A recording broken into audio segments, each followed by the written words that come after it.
Silent Hill 2 was a game created by Konami Entertainment, and unless you've been living under a rock for the last 24 years, you've definitely heard about this game, or at least you heard about the remake that's in the works. Silent Hill 2 is the cornerstone of PlayStation 2 gaming, and it's probably one of the only franchises that were capable of competing with Resident Evil. And maybe if the franchise had gone a different direction, it could have stayed that way. Unfortunately, this company fell into the same trap that many other Japanese developers would fall into when it came to their precious IPs, and that would be to ship it out west where us Americans would completely shit on and ruin these games. We saw this happen with Capcom and the Dead Rising franchise, and we saw it with the Lost Planet franchise.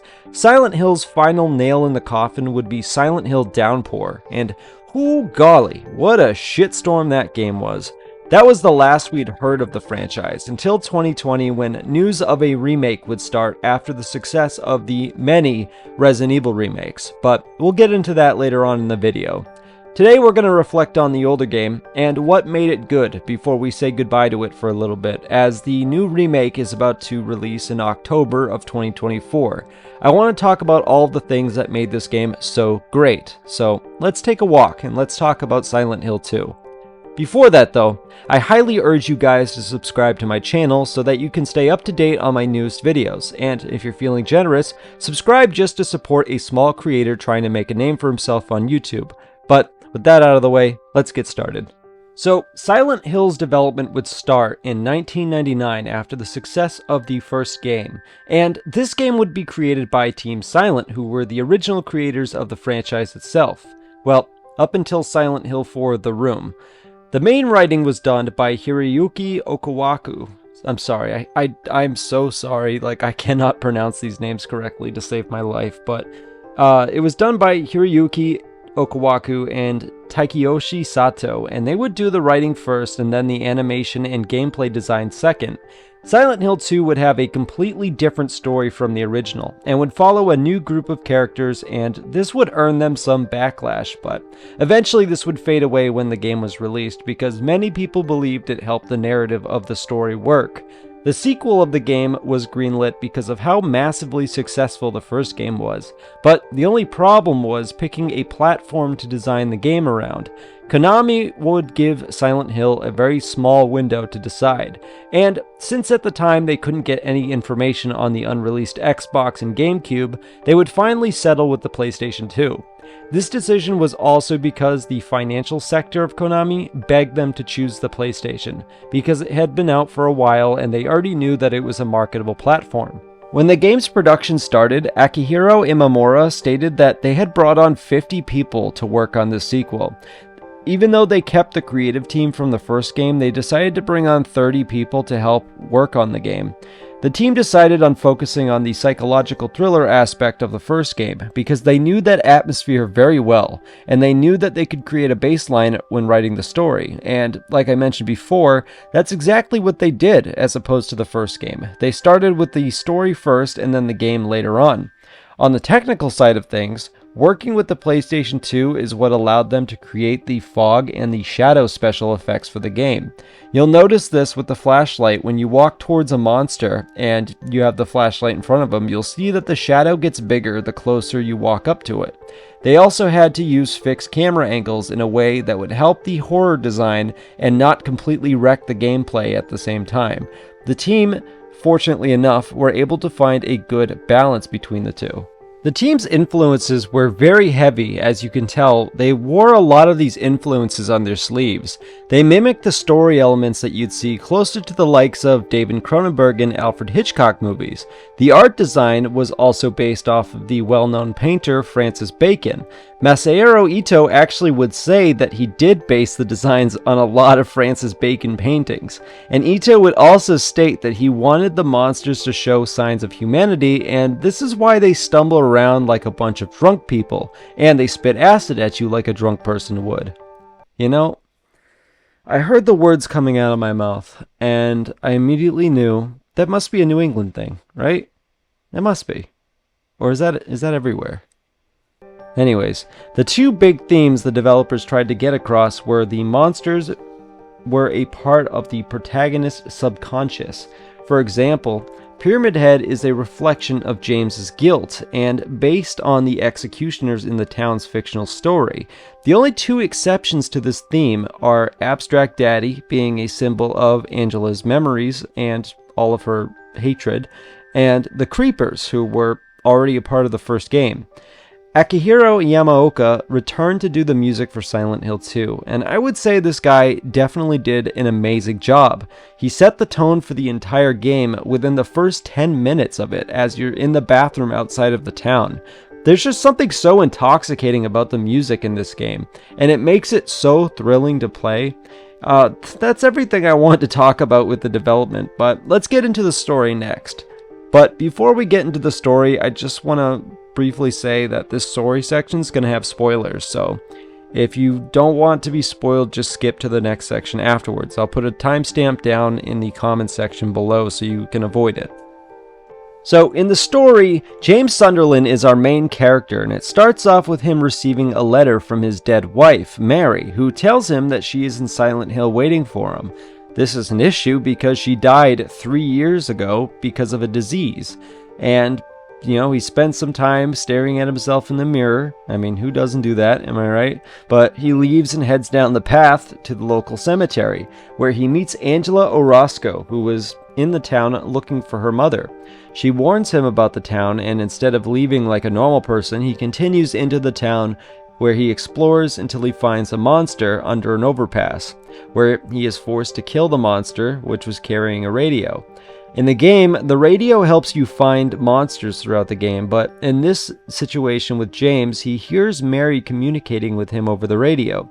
He'll take that and he'll find a key in the town, and he'll head to the apartment complex nearby.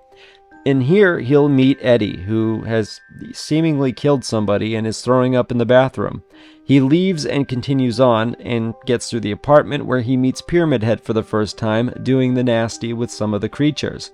He'll fire his gun at it and it'll run off, and James will then collect the coins required to escape, and he'll have to battle Pyramid Head, and Pyramid Head will escape. When he gets outside, he runs into a little girl named Laura, who yells at James for not loving Mary enough, and he's confused as hell and he tries to stop her, but she runs off. Everybody in this game just runs away, so it's something we gotta get used to here. Eventually, he'll head to Rosewater Park, and he'll find a girl that looks just like Mary, but this girl calls herself Maria. Maria looks more like a more sexualized version of Mary, but she claims to have never met Mary at all in her life. Maria will then follow James as they try to go after Laura. This leads James to a bowling alley where he runs into Eddie again, who is just sitting there eating pizza. He will leave to go after Laura, and they'll finally reach the hospital. He left Eddie behind, and then they head back to the hospital. When they get to the hospital, Maria will feel sick and will need to lay down. James will continue on and try to find Laura. He'll find her, but Laura will lock him inside of a room with the monster Flesh Lips, who is a boss monster who hangs from the ceiling. After this, James will collect the items necessary to escape the hospital, and Maria will be killed by Pyramid Head as they are trying to escape through an elevator door. When he gets back up at the main hospital floor, he is determined to find Mary and see if she's still alive. James will then travel to the Historical Society, and it's here James will find Maria, who is somehow still alive and trapped in a jail cell. He will leave and try to find a way out, and he finds Angela, who's locked in a room with Abstract Daddy. After killing it, it is determined at this point that her father was a PDF file, and he did awful things to her. When he gets back to the jail, he finds that Maria is dead again, and that she was killed by Pyramid Head. He will then leave and have to fight Eddie, who has become delusional and has started killing random people just because they looked at him funny. And this will spark a fight between Eddie and James, and afterwards Eddie will die and James will escape to a boat, where he'll head to a hotel that James and Mary stayed in while they were on vacation. When he reaches the hotel, though, he finds Laura, who has become a little less hostile towards him, and the two will try to find Mary in the hotel. While at the hotel, though, he will find a videotape of him killing Mary, and this is when he tells Laura about this. She will call him a monster and she will storm off.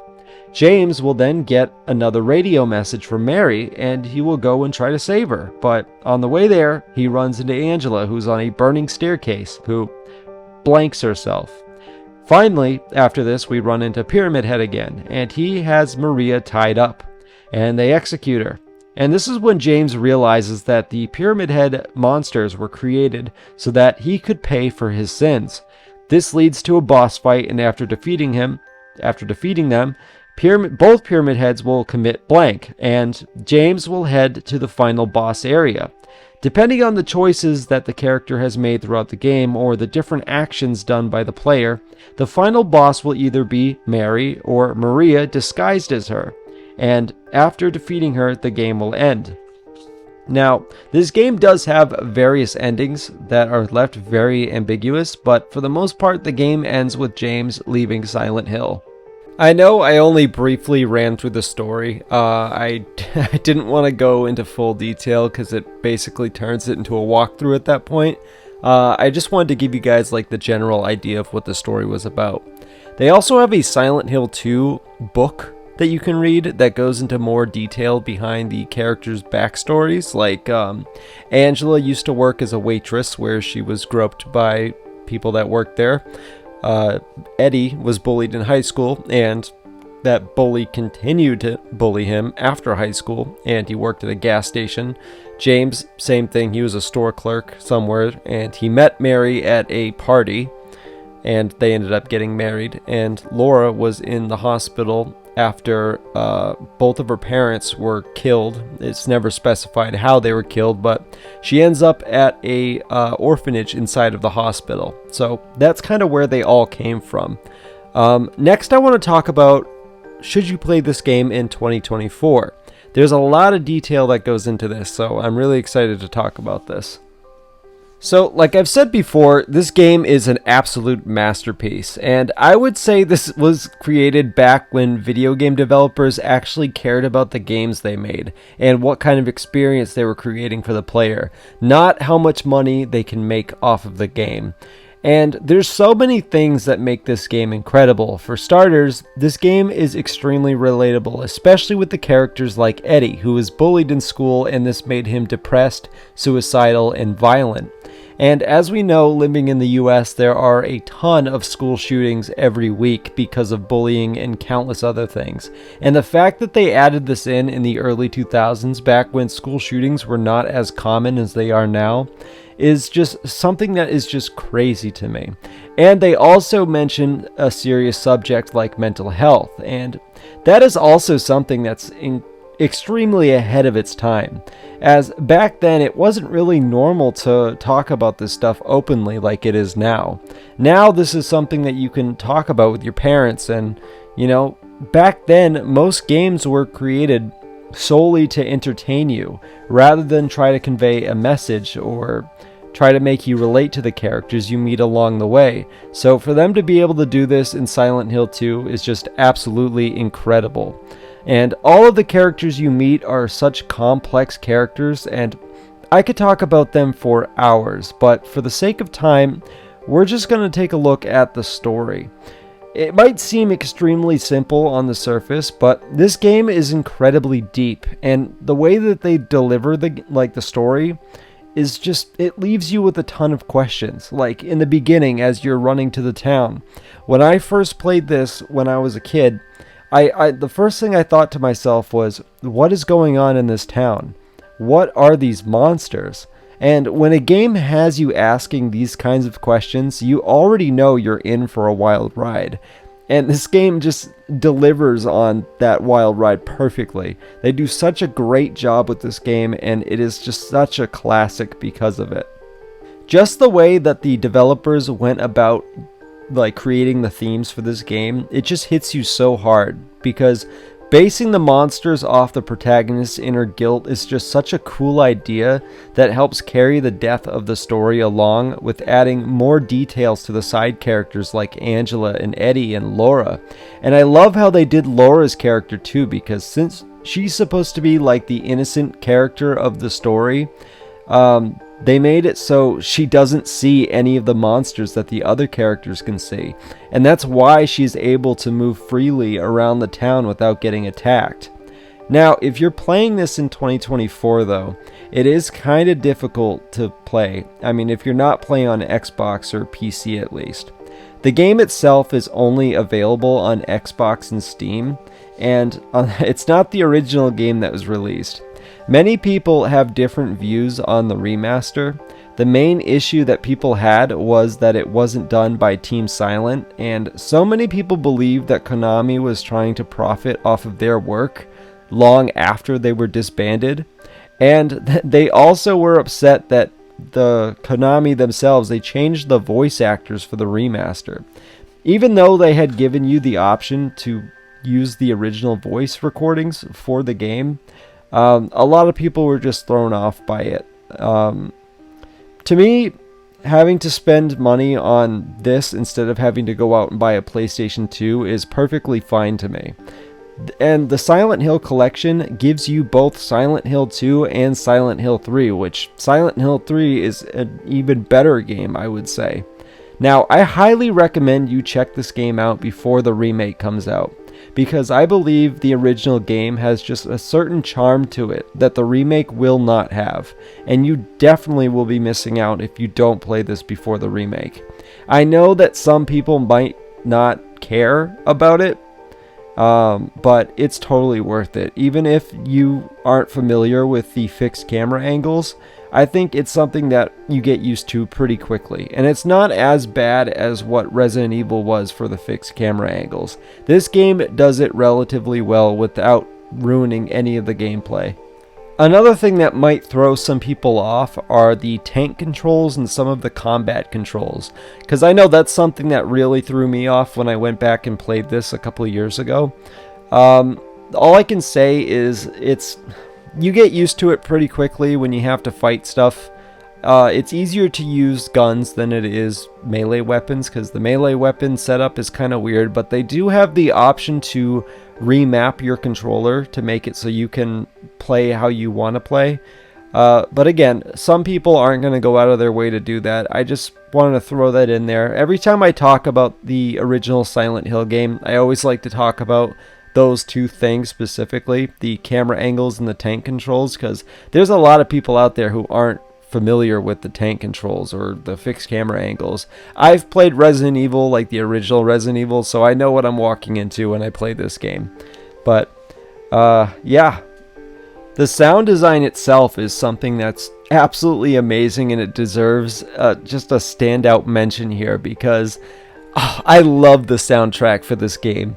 It just puts you in the mood, and I can't wait to see what they do with it in the remake, because in the original game it was perfect. Like, my favorite scene out of the entire game is after Maria dies, James will sit down on the elevator floor and it'll play this little melody, and it is just so beautiful to me, and it really puts you in his state of mind and his mood after losing Maria, because it's such a crushing feeling to him, and the music portrays that really well. So that's something I hope that the remake does great. But yeah, if you're one of those people that don't care about the original before playing the remake, that's fine too. I just wanted to give you guys a heads up about all of the great things that the original has to offer before you get the remake. But speaking of the remake, let's talk about how the remake came to be, or what led up to the remake finally getting an announcement. So the timeline for the remake is pretty basic, and depending on how you feel about the game will determine whether or not you play it.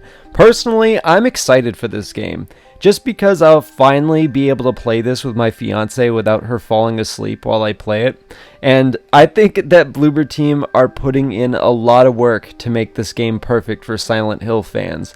And this game will definitely determine whether or not the franchise continues or fades away back into the Shadow Realm. But whatever becomes the case with this game, I am just so glad they started with my favorite Silent Hill game, because then I will have something to put hundreds of hours into while unlocking all of the achievements in the process. The story for how this remake came to be goes back to 2020, when online leakers talked about this game getting a remake because of the success that Konami saw with Capcom's remakes of the Resident Evil franchise. And one of those leakers that talked about it was, yeah, Dusk Golem, who basically hopped on the bandwagon that other leakers were talking about so that he could feel like a credible leaker again. I'm sorry, I really hate this guy so much. This guy sucks. But months later, it would be confirmed with a trailer that was shown during a PlayStation showcase, along with tweets from Bloober Team themselves, and the game would get an indefinite delay until early 2024, when another trailer would be shown off, basically displaying the changes that they'd made to the combat and to the cinematic elements of the game. When the first trailer dropped, a lot of people had problems with the way that James looked, and it's kind of the same issue that people have with Angela's look right now. We could see a change to Angela's look. I don't think we're going to, because I know what they're trying to do by creating a younger version of what she looked like in the original, but that's just some of the problems that people had, and they went back and fixed some of it, so who knows, maybe they might fix that too. They've continued to update us over the months since giving us that trailer, and they actually gave us an official release date during the May PS5 showcase. And many people are so divided over this game, especially people who have been longtime fans of the franchise.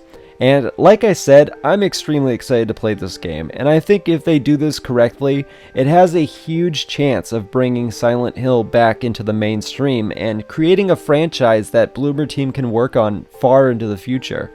And I don't know, for people to be criticizing the game, I hope that you guys at least give it a chance before completely writing it off, because remember, I feel like this game deserves the same fair chance that Dead Rising's Deluxe Remaster should get, and I don't know, I'd just be happy that the company hasn't forgotten about the fans and these beloved franchises. I think that Silent Hill 2 had so many great things that culminated in making this a huge PlayStation classic. Now, as for the remake, the best thing we can do is just hope and pray that they've been listening to player feedback, and hopefully they get this right. There's a lot riding on the success of this game, and Bloober Team seems very capable of doing a good job with this. And hopefully they continue to work on this game up until its release, because again, there's a lot of things that people criticized about the recent trailers, so maybe they'll go back and fix some of the stuff, but that's all I really have to say about this though. Are you excited for Silent Hill 2? Let me know down in the comments section, and also, don't forget to subscribe to the channel so that you can join my community of viewers. I do live streams every so often, and I would really like to chat with more people who like watching these videos. Again, I just want to thank you guys all for watching, and have a good night.